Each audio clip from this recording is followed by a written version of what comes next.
I was 22 when I made it onto the New York Times Bestseller list. Not the #1 spot. That would be insane. I didn't make it to #1 until I was 24 and the sequel came out. Likely, you know the series. Many of you have read it. People everywhere have read it, but please, don't waste time guessing who I am or what books I'm talking about. I'm tweaking enough of the details I don't think you'll be able to. For now, let's just call it the series. A little bit of horror. A splash of science fiction. A sprinkle of fantasy. Somehow, it hit the market at just the correct time for public consciousness to latch onto it and launch me into literary stardom. Authors don't love to admit that so much of our success comes from dumb luck, but it would be unaware of me to claim my notoriety was purely my doing. Sure, you have to produce a fantastic novel. That's a given. But the sheer amount of writers who write fantastic novels and still balance payroll for their day job? Staggering. The second book in the series came 2 years after the first. The third came 3 years later. With my rising popularity, my publicity appearances and time commitments skyrocketed. The fourth book didn't arrive until after 7. The final book? 5 years passed. Then 10. Then 12. In Q&A, as at writing conferences, questions evolved from how do you craft relatable characters, to when is it coming, and how dare you? Internet discourse grew angry. Fans turned from adoring to hostile. Still, the finale didn't come. And then, one day, one of these fans decided they refused to wait any longer to read the sequel. They decided to kidnap me.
/________________________________________________________________________________________________________________________I wish I could say they drugged me.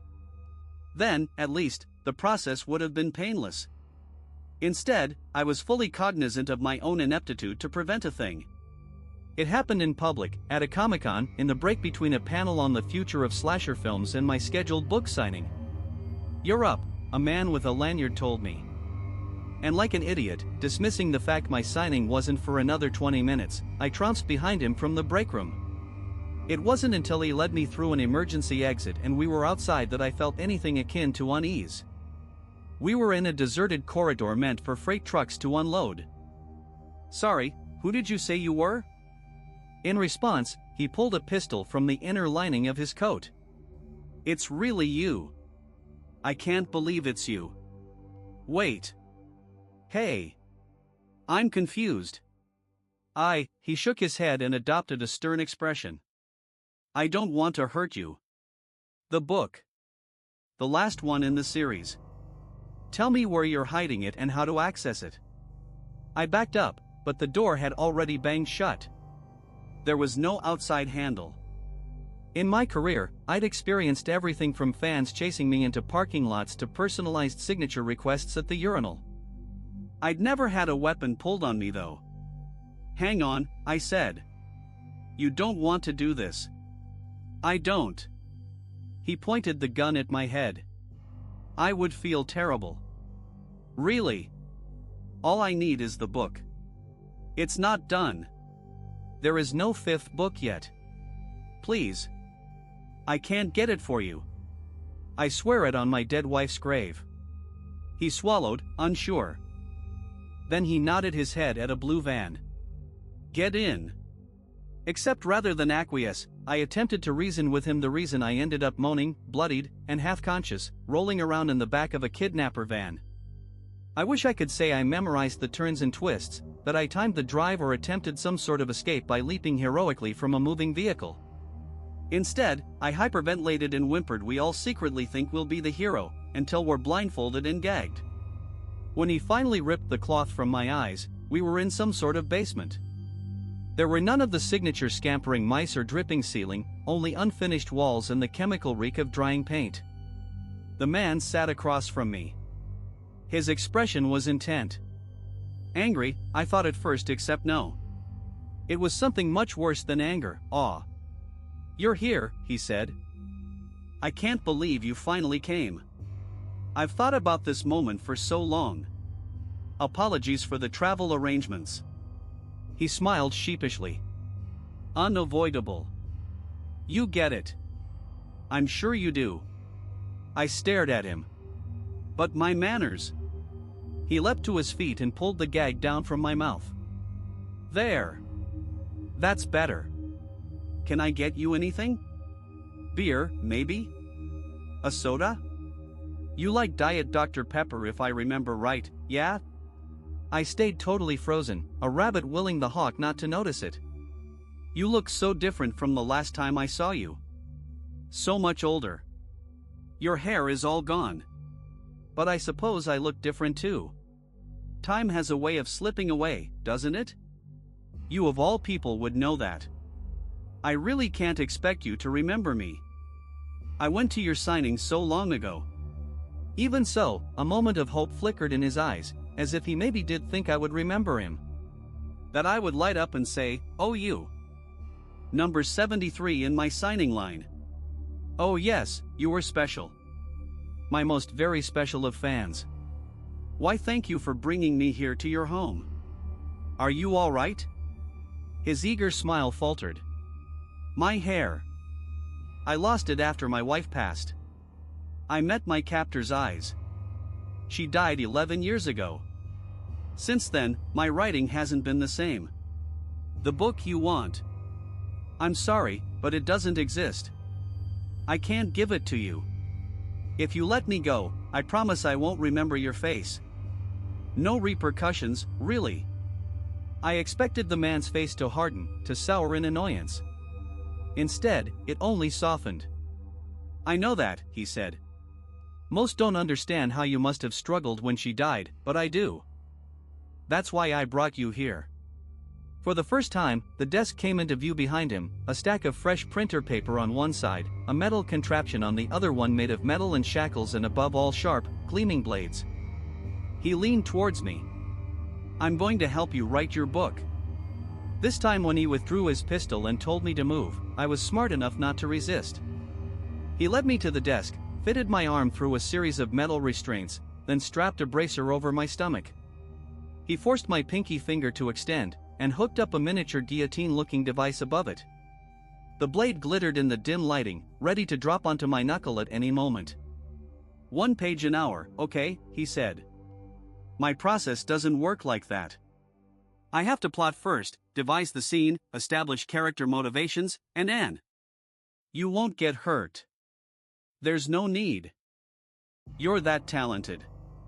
He rested a hand on my shoulder and twisted a 90s-style toaster oven dial above the desk to the number 60. "This is for our own good." 60 minutes later, when the dial hit 0 and the blade thumped down, both my captor and I learned that he'd been wrong. It turned out I wasn't that talented.